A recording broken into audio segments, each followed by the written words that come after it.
Assalamualaikum warahmatullahi wabarakatuh. Alhamdulillahilladzi an'amana bi ni'matil imani wal islam wa nusalli wa nusallimu ala khairil anam sayyidina Muhammadin wa ala alihi wa sahbihi ajma'in. Saudaraku yang dirahmati Allah, alhamdulillah kita berjumpa lagi di channel Cahaya Sholawat ini. Semoga kehadiran saudaraku semua di channel ini merupakan bentuk hidayah dari Allah Subhanahu wa Ta'ala, agar kita mampu melapangkan hati untuk terus-menerus merasa haus terhadap ilmu agama. Dengan niat baik yang kita teguhkan di dalam hati, semoga Allah menjaga dan menyelamatkan kita dari dahsyatnya siksa api neraka. Amin ya rabbal alamin. Kesadaran terhadap kewajiban ibadah kepada Allah Subhanahu wa Ta'ala merupakan salah satu nikmat yang sangat luar biasa.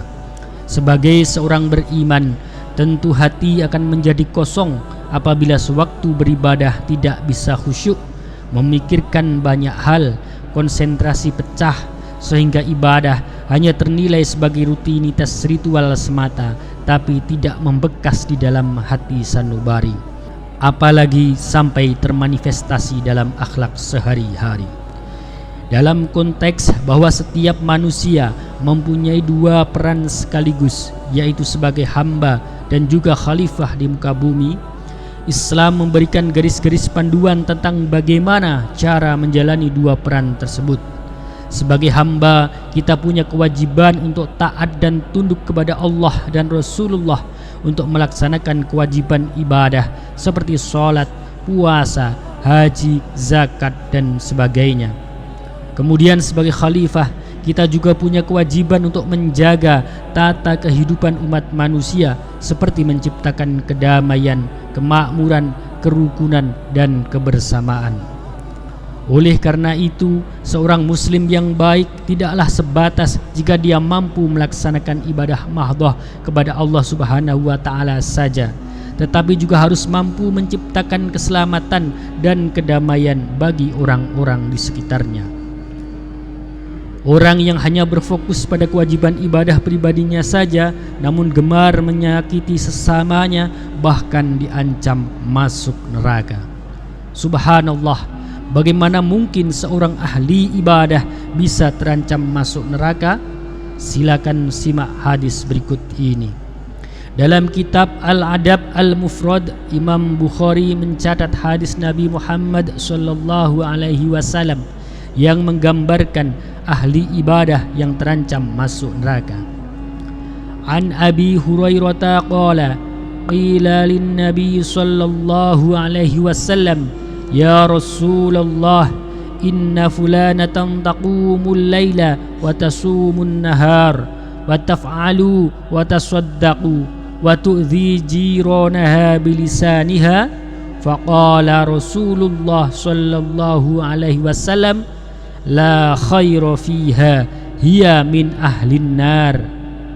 Qalu wa fulanatun tusallil maktubah wa tasaddaqu bi athwarin wala tu'zi ahadan.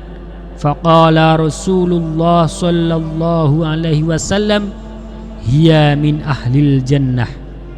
Yang artinya, dari Abu Hurairah radhiyallahu anhu, ia berkata, dikatakan pada Rasulullah sallallahu alaihi wasallam, wahai Rasulullah, sesungguhnya fulanah, seorang wanita, rajin mendirikan salat malam, gemar puasa di siang hari, mengerjakan kebaikan dan bersedekah, tapi sering menyakiti tetangganya dengan lisannya.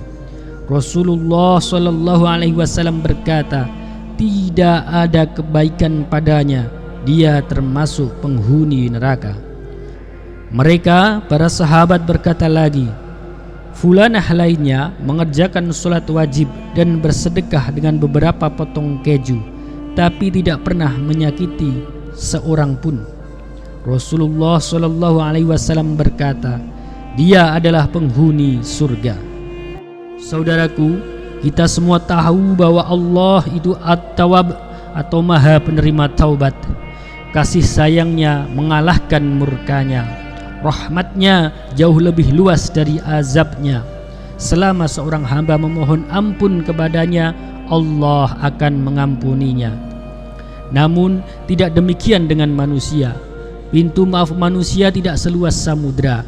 Rasa sakit hati, dendam, kecewa bisa saja hinggap dalam hati manusia. Oleh karena itulah Nabi mengajari umatnya untuk bisa menahan diri, jangan mudah mengumbar kata-kata, jangan gampang menyebar berita, jangan sampai menyakiti sesamanya.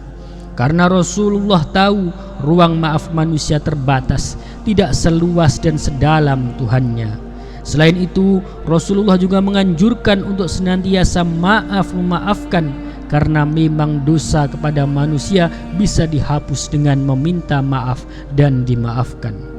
Saudaraku, hadis yang telah kami sebutkan tadi adalah contoh nyata tentang seseorang wanita ahli ibadah, rajin sholat malam, gemar berpuasa, banyak bersedekah dan beramal, tapi lidahnya selalu membawa rasa sakit bagi tetangganya. Rasulullah mengatakan tidak ada kebaikan padanya, dia termasuk ahli neraka. Artinya, amal ibadah yang tidak berbanding lurus dengan perilaku sosial yang baik, ibadahnya menjadi kurang bermakna dan bahkan terancam masuk neraka. Na'udzubillahi min dzalik. Semoga Allah Subhanahu wa taala selalu menjaga kita semua agar istiqamah beribadah kepadanya, dan juga menjaga akhlak dan perilaku kita agar dijauhkan dari sikap menyakiti orang lain. Ya Allah, ya Rabbana, jagalah raga, jiwa dan hati kami agar selalu selamat dalam bingkai hidayah dan ridha-Mu. Amin ya Rabbal Alamin. Semoga bermanfaat dan mohon maaf apabila ada kesalahan. Wassalamualaikum warahmatullahi wabarakatuh.